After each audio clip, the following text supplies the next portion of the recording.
저는 그래서 두 번째 이슈로 바로 이런 국민의힘이 지금 과연 이걸 할 수 있는 준비가 돼 있느냐 이런 문제를 한번 우선 짚어보도록 하겠습니다. 자, 여러분 보시면서 좋아요 많이 눌러주시고요. 많은 응원 부탁드리겠습니다. 자, 지금 최근에 국민의힘 총선 백서 TF팀이라고 있습니다. 여기서 이제 총선 출마자하고 당직자를 대상으로 지금 이 설문조사를 하고 있는 모양인데요. 근데 이런 조사를 하고 있는 모양이에요. 한동훈 전 위원장의 메시지와 지원 유세가 선거에 도움이 됐나? 또 한 위원장 원톱 제재가 효과적이었냐? 뭐 이런 것들을 이제 또 이야기하고 이조 심판론, 운동권 청산론 도움이 됐냐? 뭐 이런 거를 묻는다고 그래요. 근데 이게 이제 일부에서는 야, 이거 너무 또 한동훈 책임론을 부각시키려고 하는 게 아니냐? 이런 또 반발도 있다고 그럽니다.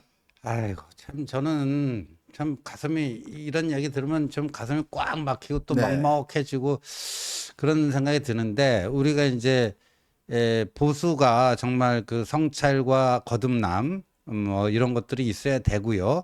이 패인을 정확하게 냉정하게 객관적으로 분석하려고 하는 괴롭죠. 그러나 그런 과정이 필요한데 이게 또 다른 파워 게임으로 이런 걸 하면 안 됩니다. 그러니까 과거에 이 권력 투쟁의 역사를 보면요.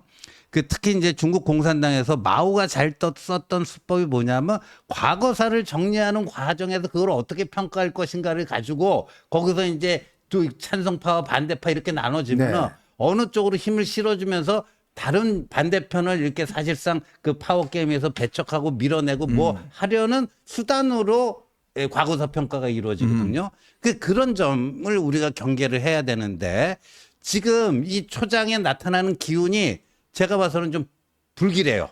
제가 봐서는 상당히 불길한 게 이 지금 안 그래도 이제 윤한 이른바 윤한 갈등이라는 게 요즘은 좀 잠잠합니다만 완전히 솔직히 말해서 완전히 해결된 상태는 아니잖아요. 네네. 그런데 이걸 보니까 뭐 대통령도 면담할 수 있다. 네. 한동훈 위원장도 면담할 수 있다. 뭐 누구도 면담할 수 있다. 이런 식으로 해가지고 뭘 하겠다는 건데 자칫 잘못하면요.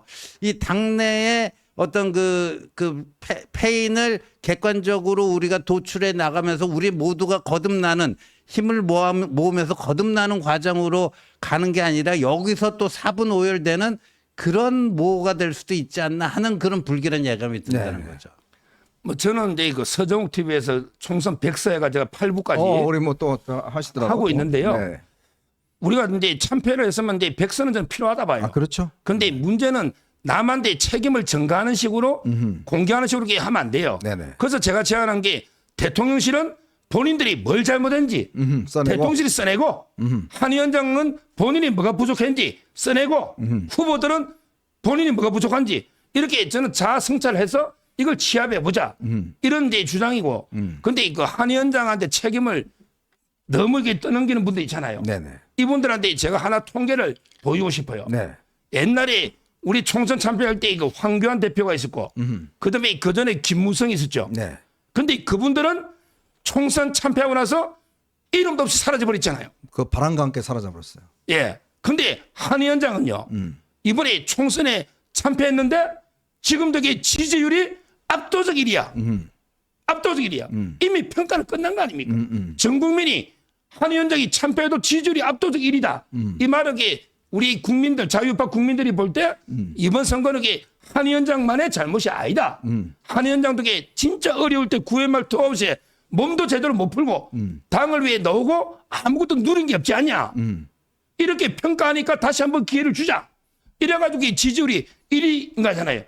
이게 평가 끝났잖아요. 그렇죠. 이걸 가지고 이게 지금 한 위원장을 죽이려는 식으로 백서를 만들면 안 되고 서로에게 자기들이 부족한 점을 성찰하는 이게 필요하다 봅니다.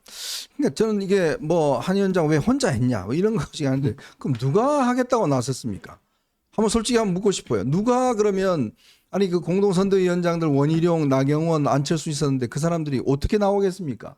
그 자기 지역 선거가 완전히 그냥 간당간당해서 전부 다 거기 몰빵하느라고 사실은 뭐 아무도 나오지 못했지 않습니까? 그리고 과연 그렇게 또 한동훈 위원장처럼 나와서 선거운동을 할 수 있는 그런 이 인사가 과연 국민의힘 내에 있나요? 그럴 사람이 또 나오려고 그러나요? 저는 그것부터 우선 그러면 나오려고 그러는데 막았다 하면 그거는 문제가 되겠죠. 아, 내가 하고 싶다고 그러는데 한동훈이 못 나와. 나 혼자 해야 돼. 라고 했다면 문제가 될 텐데 도대체 누가 있습니까? 누가 나오려고 했습니까? 아무도 나오려고 하지 않은 상황에서 다들 그냥 자기 지역 선거에서 그냥 매몰되어 있는 상황에서 그 책임을 그냥 당신 왜 혼자 했어? 이런 이야기. 2조 심판은요? 아니 그럼 그거라도 안 했으면 어떻게 했습니까? 지금 정책은 또 대통령실이 다 정책하는 거고 한동훈 의원이 정책 안 하려고 한 게 아닙니다. 자, 그러니까 그 상황에서 2조 심판은 그나마 그거 하느라고 하는 거 아니겠습니까? 근데 그게 잘못됐다? 그럼 뭘 갖고 해야 되느냐? 뭐 그런 뭐 대단한 논란이 있을 수는 있겠죠. 그렇지만 이 백서라는 게 우리가 뭐 진짜 뭐 따져봐야 이유를 솔직히 알겠습니까만은 어쨌건 이거는 제가 볼 땐 좀 전문가들이 분석을 하고 제3자적인 관점에서 그리고 아까 우리 서면서 지적했지만 내 잘한 거 빼고 내가 뭐가 부족한지 이거를 좀 모아서 우리가 이 백서를 왜 내겠습니까? 다음 선거 때 이런 실패를 반복하지 않기 위해서 내는 게 백서 아니겠어요? 그렇다면 거기에 충분한 도움이 될 수 있는 그런 것들을 해야지 자칫 이게 어떤 파워 게임이나 누구를 어떤 이해서 한다 그러면 이게 또 굉장히 아마 당내 내분이 일어날 겁니다. 자, 그래서 지금 보면 아까도 우리가 일부에서 이제 정말 정밀하게 우리가 이걸 잘 짜야 된다고 그러는데 솔직히 지금 원내대표가 말이죠. 지금 오늘 마감인데 지금 보니까 그 누굽니까? 이 추경호 의원이 이제 새롭게 나섰고 그다음에 송석준 의원하고 이종배 의원 이렇게 3명 정도가 나선 것 같아요. 이철규 의원은 할지 안 할지는 뭐 아직 모르겠습니다만 제가 알기로는 아마 안 하는 걸로 알고 있는데 근데 어쨌건 이철규 의원이 좀 안 하는 듯 하니까 3명이 이제 등장하긴 했는데 참 이 국민의힘에 서로 나서겠다는 사람이 많이 없었던 거 그거 참 안타까운 사실인 것 같아요. 그러니까 지금요 그 세 사람 뭐 제가 뭐 면면을 잘 뭐 모르기 때문에 인물 평가하기는 좀 그렇고요. 이 세 사람이 이제 입후보를 하면요 앞으로 소수당으로서 저들의 다수의 횡포에 대해서 어떻게 대응해 나갈 것인지 아까 우리가 첫 번째 주제도 그 중에 하나 아닙니까? 그렇죠.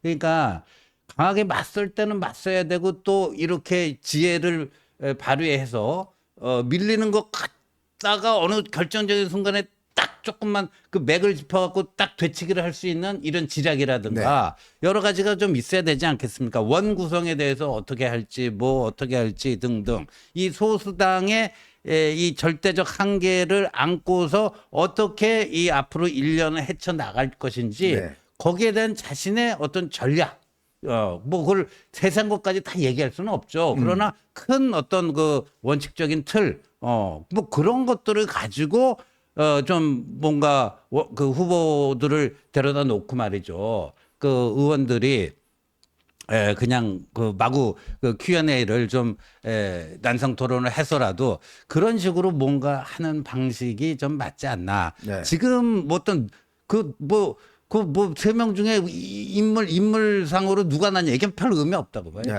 별 의미 없다. 뭐 모르겠습니다. 누가 하여튼 유리한지는 모르겠지만 하여튼 추경호 의원이 아마 이제 그 세 분 중에서는 조금 유력하게 아마 영남표가 많으니까 유력하게 거론이 되기는 하는 것 같습니다만 이분도 사실 이제 경제부총리를 해서 관료 출신이기 때문에 지금 정말 저쪽에 박찬대 일당들을 정말 대응하려고 그러면 고도의 정치적 전략과 또 밀고 당기고 이런 능력들이 참 필요하거든요. 그러니까요. 참 그러면 좀 뭐 그렇게 뭐 100% 좀 그렇게 할 수 있는 분은 아니다는 생각이 들기도 해요. 근데 저는 먼저 이철규 의원을 좀 변호를 하고 싶은 게 네네. 이분이 뭐 명예를 누리거나 권력을 누리기 위해서 놓은 게 아니라고 저는 봐요. 왜냐하면 이제 이분도 이번에 원내대표는 독이든 독배입니다. 네. 왜 그러냐면 이게 막 190명의 파상 공세에 좋을 게 없어요. 육탄으로 저지할 진짜 악역 힘든 일을 해야 되거든요. 네. 그러다 보니까 이제 그 나올 사람이 없으니 본인이 선당우사로 놓은 거다. 네. 근데 자꾸 책임론 가지고 공격하니까 본인이 안 놓은 거 아닙니까? 저는 뭐 그분의 결단은 존중하지만 그분을 비난해서는 안 된다. 네. 이렇게 변호를 하고요. 그다음에 저는 기본적으로 원내대표가 대통령실하고 이게 자꾸 멀어지면 안 돼요. 네, 맞아요. 아니 왜 박찬대를 했겠냐고요. 그러니까 저는 뭐 대통령실 호흡을 맞춰야 됩니다. 네, 왜 친윤이 나쁘냐? 뭐 이런 이제 그 생각이 들고 저 뭐 누구 세 분 중에 한 명을 밀고 싶진 않고. 근데 오늘 민주당에서요. 네. 딱 3명이 노니까 민주당에서 이렇게 비판했어요. 국민 가슴에 대못을 박는 더 글로리 후보들이다. 더 글로리는 또 딴 게 있는데. 아니 김동아 있는데. 김동아가 여기 앞에 안 볼 정도로 때려 패고 네. 그 노잘 학폭 4명 그렇지. 네. 고등학교 때요. 그리고 이게 키 작고 힘없는 애들 계속 이 포크로 찌르면서 웃고 그다음에 담배값까지 갈취했다는 게 김동아 아닙니까? 그렇죠. 더 글로리 이런 민주당이 이 3명의 후보 보고 국민 가슴에 대못을 박는 더 글로리 후보다 이렇게 혹평하는 거는 자가당착이고 네. 뭐 저는 저 3분 중에 뭐 우리 의원들이 뽑을잖아요. 네. 원내대표는 누가 될지 아무도 모른다 하더라고요. 맞아요. 아마 이게 누가 되든 좀 이게 큰 아마 이게 고생할 겁니다. 당을 위해서 노력해야죠. 네. 자, 하여튼 뭐 우리가 이야기했듯이 좀 전략적으로 잘 또 풀어갈 수 있는 후보가 되었으면 하는 바람입니다.